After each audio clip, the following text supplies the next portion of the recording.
नमस्कार दोस्तों, JP stenography YouTube channel पर आपका स्वागत है। यह डिक्टेशन 80 शब्द प्रति मिनट का होगा, जो कि लीगल डिक्टेशन रहेगा। 8 मिनट तक बोला जाएगा, 10 सेकंड बाद स्टार्ट किया जाएगा।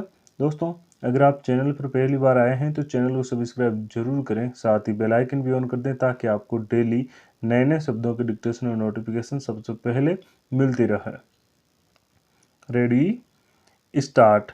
वाद तथ्य जिन पर स्वयं उच्चतम न्यायालय ने भी विश्वास व्यक्त किया है के अनुसार अपीलार्थी अभियुक्त, जो एक जूनियर सरकारी डॉक्टर हैं और पीड़िता के परिवार एक दूसरे को जानते थे, इसलिए अभियुक्त और पीड़िता भी एक दूसरे से परिचित थे।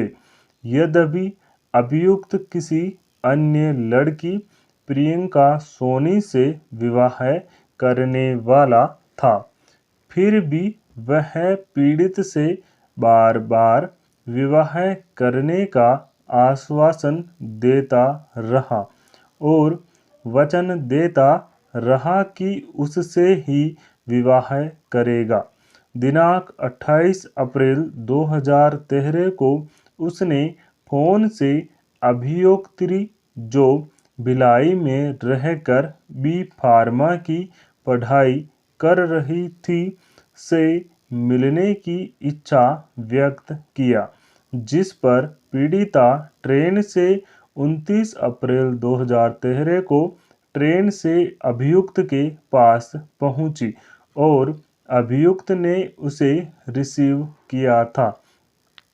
अपीलार्थी उसे अपने मोटरसाइकिल पर अपने निवास पर ले गया, जहां पीड़िता और अभियुक्त 29 अप्रैल 2013 के शाम 2 बजे से 30 अप्रैल 2013 के शाम 3 बजे तक एक साथ रहे। इसी दौरान अभियुक्त ने पुनः पीड़िता को विवाह करने का वचन देकर उसके साथ शारीरिक संबंध बनाया। इसके बाद पीड़िता ने अभियुक्त से विवाह करने के लिए कहा, किंतु वह आनाकानी करता रहा। अंततः पीड़िता ने 6 मई 2013 को घटना के बारे में अपने परिवार में बताया। फिर दोनों परिवार के सदस्य मिलकर पीड़िता और अभियुक्त के विवाह के संबंध में बात किया। तब 23 मई 2013 को अभियुक्त ने पीड़िता के साथ विवाह करने की इच्छा व्यक्त की और 30 मई 2013 को विवाह की सामाजिक उत्सव संपन्न किया जाना निश्चित किया गया, किंतु अभियुक्त की ओर से इसे टाल दिया गया और 10 जून 2013 की तारीख तय किया गया। फिर उस तारीख को 20 जून 2013 को तय किया गया और इसी दिन अभियुक्त ने फोन से पीड़िता को सूचना दिया कि उसका विवाह किसी अन्य लड़की के साथ हो गया है। उपर्युक्त तथ्यों एवं साक्ष्यों पर विचार करते हुए विचारण न्यायालय ने अभियुक्त को भादस की धारा 376(1) के अंतर्गत अपराध के लिए दोष सिद्ध एवं 10 वर्ष के कारावास तथा चूक खंड के साथ 50,000 रुपये के जुर्माने के दंड से दंडित किया। अभियुक्त के अपील पर छत्तीसगढ़ उच्च न्यायालय ने आक्षेपित निर्णय आदेश दिनांक 10 अक्टूबर 2018 के द्वारा विचारण न्यायालय के निर्णय की पुष्टि करते हुए अपील निरस्त कर दिया। अतः अपीलार्थी ने यह अपील प्रस्तुत किया उच्चतम न्यायालय के समक्ष मुख्य विचारणीय प्रश्न था कि क्या अवर न्यायालयों ने अपीलार्थी को दंडित कर कोई त्रुटि कारित की हो। निर्णय 1 अभियुक्त अपीलार्थी की ओर से इस न्यायालय के अनेक निर्णयों का उल्लेख करते हुए बचाव किया गया है कि पीड़िता स्वयं अपीलार्थी के विवाह के बारे में पहले से ही जानती थी। इसके बावजूद उसने अपीलार्थी के साथ शारीरिक संबंध बनाए जो सहमति जन्य संबंध था।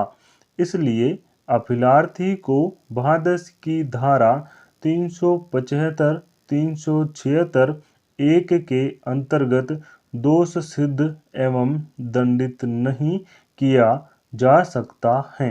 दोनों पक्षों द्वारा उद्धृत इस न्यायालय के अनेक निर्णयों का अवलोकन करने के पश्चात ऐसे प्रकरणों में अब विधि सुस्पष्ट रूप से स्थापित हो चुकी है कि यदि यह स्थापित और साबित हो जाता है कि अभियुक्त जिसने अभियोक्त्री पीड़िता को विवाह करने का वचन दिया प्रारंभ से ही विवाह करने का आशय नहीं रखता था और पीड़िता ने अभियुक्त द्वारा दिए गए ऐसे आश्वासन पर शारीरिक संबंध बनाने की सहमति दिया कि वह उसके साथ विवाह करेगा। ऐसी सहमति भादस की धारा 90 के अंतर्गत तथ्य के भ्रम पर प्राप्त किया गया एक सहमति कहा जा सकेगा। ऐसे मामलों में ऐसी सहमति अपराधी को कोई क्षमा प्रदान नहीं करेगा और ऐसे अपराधी ने भादस की धारा 375 के अंतर्गत यथा परिभाषित बलात्कार कारित किया यह कहा जाएगा और उसे भादस की धारा 376 के अंतर्गत दोष सिद्ध एवं दंडित किया जा सकेगा। स्टॉप। दोस्तों, इस डिक्टेशन का PDF लिंक डिस्क्रिप्शन में मौजूद है, आप वहां से जाकर डाउनलोड कर सकते हैं। Thank you.